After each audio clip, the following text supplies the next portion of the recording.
Hello குட்டீஸ். இன்னைக்கு நம்ம கதையோட தலைப்பு மகுடம் தேடிய மயில். காட்டுக்கு ராஜா சிங்கம், இது நம்ம எல்லாருக்குமே தெரியும். ஆனா இந்த காட்டுல ஒரு மயில் ராஜாவா இருக்கு. இது எப்படி சாத்தியம்? வாங்க பார்க்கலாமா? Let's get into the story. போலாமா? ஒரு அழகான காட்டுல நிறைய விலங்குகளோட ஒரு அழகான மயிலும் வாழ்ந்துகிட்டு வருது. அத அழக பாராட்டதவங்களே கிடையாது. அந்த காட்டுல இருக்க எல்லா அனிமல்ஸும் மயிலை பார்க்கும் போதெல்லாம் நீ ரொம்ப அழகா இருக்க, நீ ரொம்ப அழகா இருக்கன்னு அவங்கள பாராட்டிக்கிட்டே இருப்பாங்களாம். ஆனா அந்த மயிலோட எண்ணம் என்ன? நமக்கு இந்த காட்டோட அரசர் மாதிரி எங்க போனாலும் வரவேற்பு கிடைக்கணும், அதாவது எல்லாருமே நம்மள வெல்கம் பண்ணணும் அப்படின்னு எதிர்பார்த்துச்சு. நம்மளும் கிரீடம் வச்சுக்கிட்டா ராஜாவாகிடலாம் அப்படின்னு ஒவ்வொரு நாளும் கனவு கண்டுச்சு. அதே காட்டுல ஒரு புத்திசாலி காகம் இருந்தது. காகம்னா காக்கா. அது புத்திசாலி மட்டும் இல்லைங்க, ஆனா மத்தவங்கள பயங்கரமா கிண்டல் செய்யும். அதுதான் அதுக்கு ரொம்ப பிடிச்ச ஒரு ஹாபின்னே வச்சுக்கலாம். அந்த அளவுக்கு வர்றவங்க எல்லா அனிமல்ஸையும் அது கிண்டல் பண்ணும். ஒரு நாள் நம்ம மயில் இருக்காரு இல்லையா, அவரு எல்லா அனிமல்ஸையும் கூப்பிட்டு, நீங்க எல்லாரும் எனக்கு ஒரு கிரீடம் மகுடம் தேடித்தாங்க, நான் இந்த காட்டுக்கு ராஜாவாகி உங்க எல்லாத்தையும் பத்திரமா பாத்துக்கிறேன் அப்படின்னு மயில் எல்லா அனிமல்ஸ்டையும் சொல்லுது. அதை கேட்டதும் புத்திசாலி காக்கா டக்குன்னு சிரிச்சிருச்சு. சிரிச்ச காக்கா என்ன சொல்லுச்சுன்னா, ராஜாவாகிறதெல்லாம் இருக்கட்டும், முதல்ல உங்களோட அறிவை சோதிக்கலாம், அதுக்கு நாங்க எல்லாரும் சேர்ந்து சில சவால்கள் உங்களுக்கு தரோம் அப்படின்னு சொல்லுச்சு. அதை சமாளிக்க நீங்க தயாரா இருக்கணும் அப்படின்னு காக்கா சொல்லுது. அதை கேட்டனே நம்ம மயிலுக்கு பயங்கர சந்தோஷம். அப்படி உற்சாகமா, okay okay, I am ready, நான் ரெடி, நீங்க எல்லாரும் வாங்க வாங்க, நீங்க எவ்வளவு போட்டினாலும் சொல்லுங்க, நான் செய்ய தயாரா இருக்கேன் அப்படின்னு சொல்லுது. அந்த புத்திசாலி காக்கா மயிலை கூப்பிட்டு தூரமா இருக்க ஒரு மாமரத்தை காட்டுது. அங்கிருந்து ஒரு நல்ல மாம்பழத்தை எடுத்துட்டு வரணும், நீ எடுத்துட்டு வந்தனா நீ ஒரு புத்திசாலி, நாங்க ஒத்துக்கிறோம் அப்படின்னு காக்கா ஒரு டெஸ்ட் வைக்குது மயிலுக்கு. இந்த மயில் உடனே அப்படி படபடன்னு ஜாலியா அப்படியே துள்ளி குதிச்சு தன்னோட இறக்கைய டப் டப்னு அடிச்சு சூப்பரா கிளம்பிடுச்சு. அங்க போய் பார்த்தா அந்த மாம்பழத்தை ஒரு கிளி உட்கார்ந்து பாதுகாத்துக்கிட்டு இருக்கு. எப்படா அந்த பழம் பழுக்கும், நம்ம எப்ப சாப்பிடலாம் அப்படின்னு சொல்லி உட்கார்ந்து பாத்துக்கிட்டு இருக்கு. அங்க போன மயிலுக்கு, ஐயோ இந்த கிளி இப்போ நம்மளுக்கு இந்த மாம்பழத்தை கொடுக்காதே அப்படின்னு தோணுச்சு. அதுக்கப்புறம் அந்த மயிலே கிளிக்கிட்ட ஹெல்ப் கேட்டுச்சு, எனக்கு மாம்பழம் வேணும் அப்படின்னோடனே கிளி என்ன பண்ணுச்சு, ஒரு மாங்காய பறிச்சு வேணா இதை எடுத்துட்டு போ அப்படின்னு சொல்லுது. அப்போ மயில் என்ன கேக்குது, எனக்கு மாம்பழமா தான் வேணும், காயா வேண்டாம், நீ ஏதாவது ஹெல்ப் பண்ண அப்படின்னு சொல்லி கேக்குது. உடனே கிளி மரத்துல இருந்து சிரிச்சுக்கிட்டே மாம்பழத்துல களிமண் எடுத்து பூசி, இந்தா இதுதான் நல்ல பழுத்த மாம்பழம், அப்படியே கோல்டன் கலர்ல இருக்கு, கொண்டு போ அப்படின்னு சொல்லி மயில்கிட்ட கொடுத்து விட்டுருச்சு. அதுவும் மயில் ஜாலியா வாங்கிட்டு சந்தோஷமா பெருமையா கொண்டு வருது.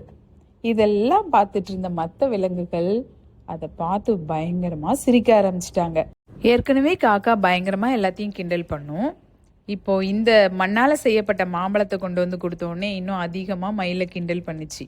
ராஜாவாகணும்னு நினைச்சா மட்டும் பத்தாது, உண்மையோட இருக்கணும்னு நீ நினைக்கணும், பொய்யால என்னைக்குமே யாருக்குமே பெருமை வராது, அதனால இனிமே பொய் சொல்லாத அப்படின்னு சொல்லிச்சு. அப்புறம் மயில் என்ன சொல்லுது, சிரிச்சுக்கிட்டே அடுத்த சவாலுக்கு நான் ரெடியா இருக்கேன், என்னோட அடுத்த டெஸ்ட் என்ன அப்படின்னு கேக்குது. உடனே காக்கா சொல்லுது, பக்கத்துல இருக்க தேன் கூட்டுல இருந்து நீ தேன் எடுத்துட்டு வரணும், ஆனா உன் உடம்புல ஒரு சின்ன காயம் கூட வரக்கூடாது, இதுல இருந்து உன்னோட புத்தி கூர்மை என்னன்னு நாங்க கண்டுபிடிப்போம் அப்படின்னு காக்கா சொல்லுச்சு.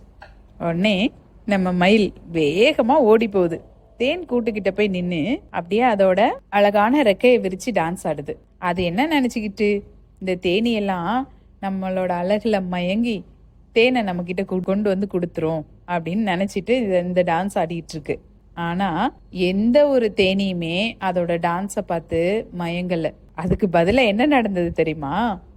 எல்லா தேனியும் கொஞ்ச நேரம் திரும்பி திரும்பி பாட்டுது, யாரா இது நம்ம முன்னாடி டான்ஸ் ஆடிட்டு இருக்குது அப்படின்னு சொல்லி பார்த்து கொஞ்ச நேரத்துல எல்லா தேனியும் சேர்ந்து அந்த மயில விரட்ட ஆரம்பிச்சிருச்சு.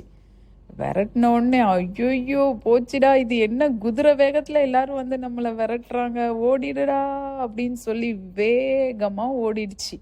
ஓடி போய் இந்த மயில் ஒரு குளத்துல போய் முங்கிக்கிடுச்சு. நம்ம வெளியே தெரிஞ்சாதானடா நீங்க என்னை வந்து கொத்த வருவீங்க, நான் போய் முங்கிக்கிறேன் அப்படின்னு சொல்லிட்டு ஒரு குளத்துக்குள்ள போய் முங்கிக்கிடுச்சு. மற்ற விலங்குகள்லாம் இதை பார்த்து ரொம்ப சிரிச்சிட்டாங்க.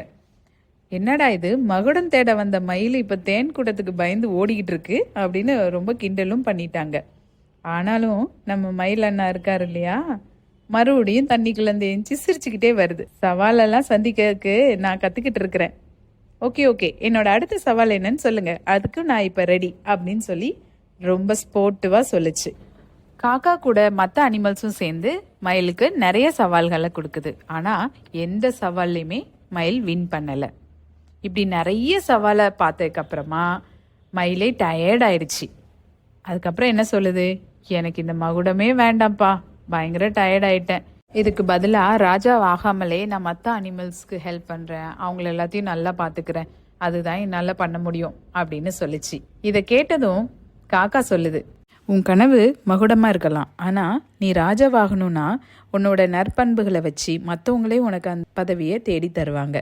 இப்போ நீ இதை உணர்ந்திருப்பேன்னு நினைக்கிறேன். உண்மையான ராஜானா மற்றவங்களுக்கு உதவி செய்கிற குணம் இருக்கணும், தன்னடக்கம் இருக்கணும். அதுக்கப்புறம் இந்த மயில் தேவையில்லாத கனவு காண்பதை விட்டுட்டு மற்றவங்களுக்கு நிறைய ஹெல்ப் பண்ண ஆரம்பிச்சது. ஒரு நாள் இப்படி இருக்கும்போது ஒரு குட்டி செல்லந்தி பூச்சி, குட்டியான பூச்சி, ஒரு பிறந்து கொஞ்ச நாளே ஆன பூச்சி வந்து அதோட வலையில் மாட்டிக்கிச்சு. அதனால் வெளியே வர முடியல. அப்போ கூட இந்த மயில் வந்து தன்னோட வால் ரெக்கையை வச்சு அந்த வலையை உடச்சி அந்த குஞ்சியை வந்து காப்பாற்றிச்சு. இப்படி இருக்கும்போது எல்லா விலங்குகளும் அதை நோட் பண்ணிச்சு. பரவாயில்லையே, வர வர மயில் அண்ணன் எல்லாருக்கும் நல்லா ஹெல்ப் பண்ணுறாரு. அக்கா இருக்கு இல்லையா, சிரிச்சுக்கிட்டே மயில்கிட்ட வந்து ஒரு சின்ன பூக்களால் ஆன மகுடத்தை கொடுத்து, இப்போ தான் இந்த மகுடம் சரியான இடத்துல இருக்குது அப்படின்னு சொல்லுது. மயிலும் சிரிச்சுக்கிட்டே சிறந்த மகுடமே இதுதான் அப்படின்னு சொன்னது. இதோட இந்த கதை முடியுது.